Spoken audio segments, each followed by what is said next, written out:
Récemment, un article de presse a mis en lumière une réalité troublante.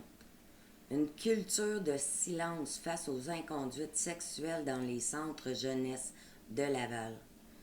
Selon un entretien interne avec un ancien membre du personnel, ce climat contribue à un profond sentiment d'impuissance et à une perte de confiance généralisée parmi les intervenants et les gestionnaires, mais également auprès des familles suivies. Ces révélations résonnent profondément en moi. Enfant, j'ai moi-même été victime d'attouchements et de jeux sexuels dans mon milieu d'accueil, avec d'autres enfants placés. À cette époque, personne n'a su détecter mes changements d'humeur, mes blessures internes ou mes actes d'automutilation. J'étais simplement perçue comme une enfant turbulente, capricieuse, ou pire encore, un enfant du BS, placé en famille d'accueil.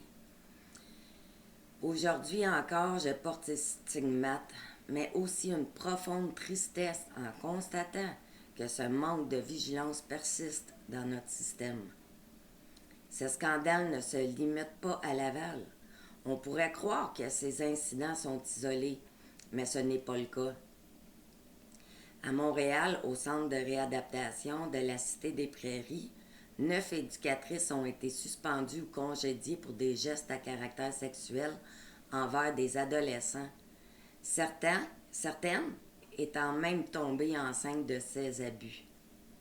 En Montérégie, en 2019, 3 employés ont démissionné après des comportements similaires. À Québec, on se souvient aussi d'un incident où des employés avaient forcé un jeune à rester attaché à un lit, non pas pour des raisons médicales, mais comme une punition. Cette pratique, qui révèle clairement d'une violence psychologique et physique, montre à quel point certaines failles du système ouvrent la porte à des abus multiples.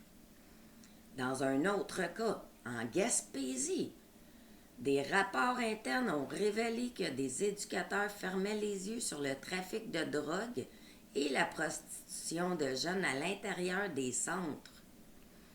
Certains intervenants allaient même jusqu'à minimiser les violences subies par les enfants, parlant de comportements à risque plutôt que d'abus flagrants. Face à ces révélations, le ministre des Services sociaux, Lionel Carman, a exprimé son indignation. Il a ordonné des enquêtes et réclamé la démission de la directrice générale Catherine Lemay. Mais j'ai une question qui persiste. Ces mesures suffisent-elles réellement à réparer les failles systémiques profondes du système ou c'est encore de la poudre aux yeux? Pourtant, l'impact de ces scandales est clair. Chaque fois que le système échoue à protéger un enfant, c'est une vie marquée à jamais. Combien de jeunes auraient pu être épargnés si des intervenants avaient été mieux formés, si les signaux d'alerte avaient été pris au sérieux? Nous ne pouvons plus fermer les yeux. Les failles sont là, bien visibles. Il est urgent de réformer profondément la protection de la jeunesse.